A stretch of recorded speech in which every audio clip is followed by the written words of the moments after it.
The National Complex Needs Alliance had its inaugural meeting in December 2013. The Alliance is focused on developing partnerships and collaborations in policy, practice and service delivery to achieve better long-term outcomes for people with complex needs. Member organisations include national, state, territory and local groups focused on delivering services and improving outcomes for some of the most marginalised and disadvantaged Australians. The National Complex Needs Alliance currently has over 60 organisational members. Essentially, the term complex needs refers to people who have more than one problem. People don't live their lives within portfolios, and people with complex needs in particular need help to negotiate their way through the range of available services. In the following video, some of the members of the Alliance share their perspectives on the challenges and ways forward for achieving better outcomes for people with complex needs.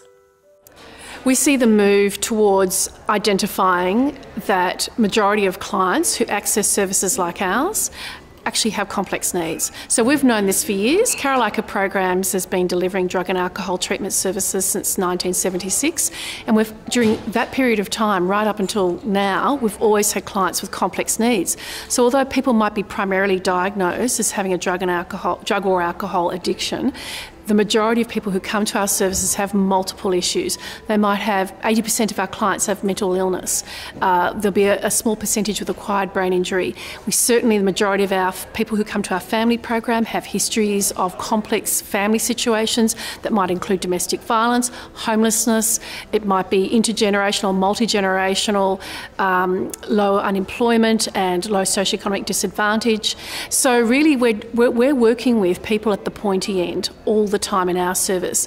And for some time, although we are engaged in local networks with our ACT Council of Social Services and the Drug and Alcohol Peak at a local level, most of our clients, well no, not the most, but a lot of our clients come from interstate. And we identify that they've got the same issues in other jurisdictions as we have in the ACT of trying to coordinate and bring together client-focused services that really address all the complexity of issues that the majority of people present with. I think cross-portfolio and cross-sector initiatives are absolutely critical because we don't actually work in silos. We might be funded in silos, but we don't work in silos. We recognise that individuals have a complexity of problems often at the same time. They don't happen necessarily in stages. So it can't be that someone's funded by health in one section of their life and then community services in another. People present with a range of issues at the same time that happen concurrently. And so do the other members of their family. So it is better to work in a holistic way with a whole family unit, whatever that family is defined as and whatever that family may look like, rather than address or pick off one issue at a time. In the last 2 years, we had a father come to our service with a long-term drug and alcohol issue. His partner had similar, and of their number of children, one of those children had a disability. And when they come to our family program, the children need to be looked after during the day, either by a childcare service or at school. This child was too young for school and needed to be in a childcare service. We could not get a childcare service to look after this young child with cystic fibrosis during the day, just from 9 till 3, while the parents were going through their therapeutic treatment.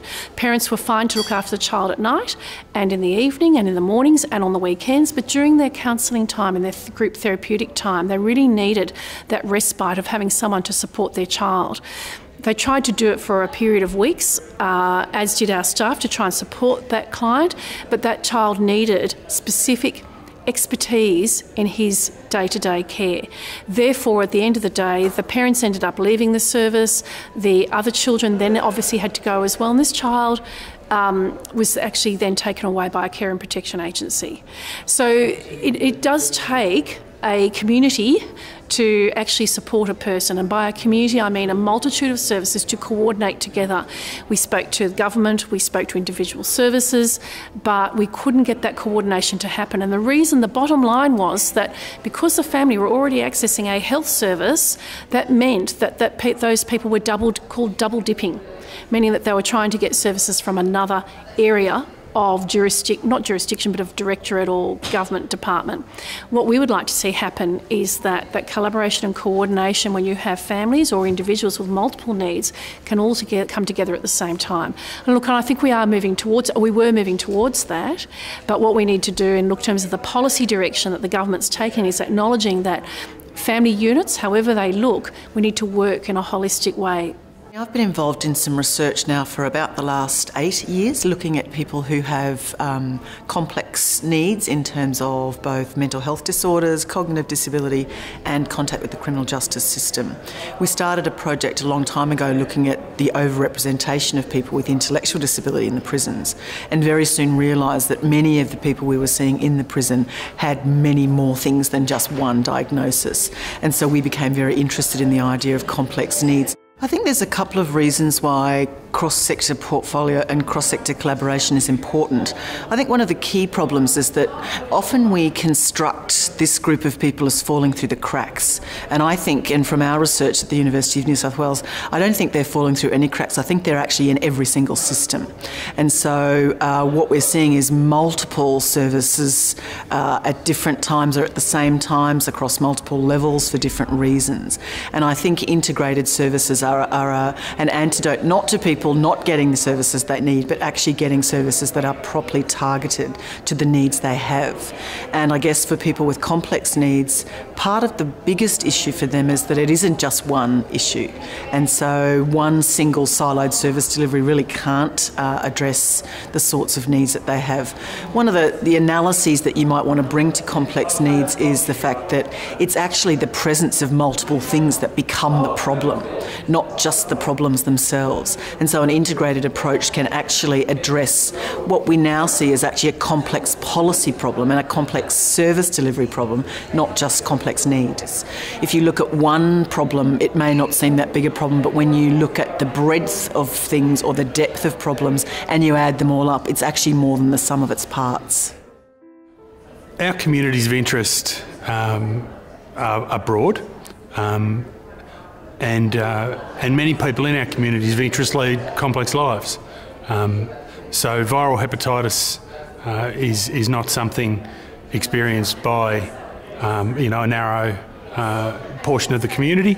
About 500,000 people, approaching 500,000 people living with hepatitis C or hepatitis B in Australia currently, and many of those people come from low socioeconomic circumstances, are foreign born and new to Australia. So a lot of complexity in their lives and their living conditions. Yeah, and of course viral hepatitis creates additional complexities for people like other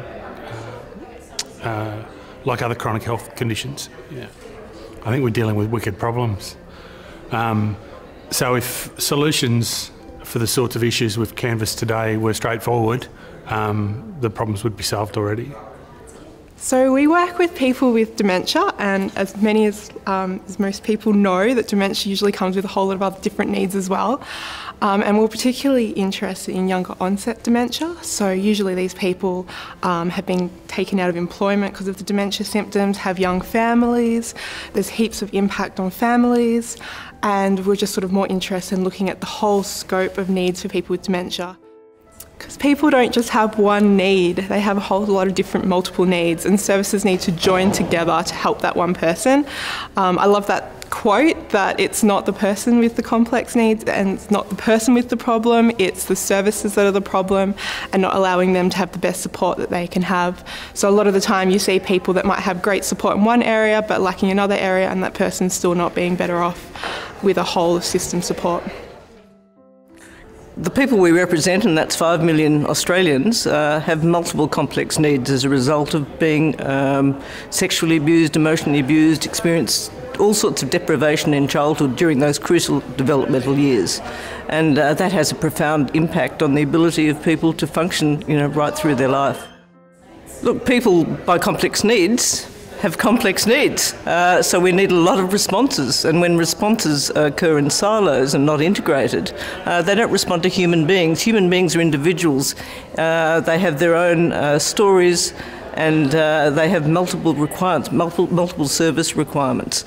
and families who are disadvantaged and marginalised need to be supported by a whole pile of services that work together and understand what's happened to those people and how they've come to the place they're in.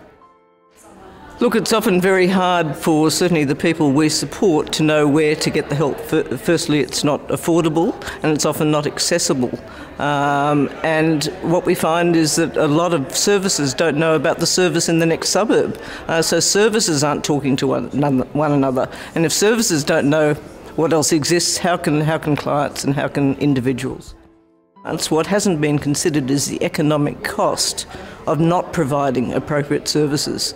And the economic costs for adult survivors when they can't find the help they need, and we know that recovery is possible, are enormous. We know that the mental health, physical health issues, relationship breakdowns, inability to find a job, to find a place to live, the list goes on and on. But these are people's lives we're talking about, they're not statistics. And we need to see a government that takes a long-term view rather than a short-term reactive view and looks at the economic benefits of providing the right supports for people and families for as long as they need. The National Complex Needs Alliance has a plan for promoting partnerships and collaborations in policy, practice and service delivery to achieve better long-term outcomes for people with complex needs. We look forward to working with you to achieve our goals.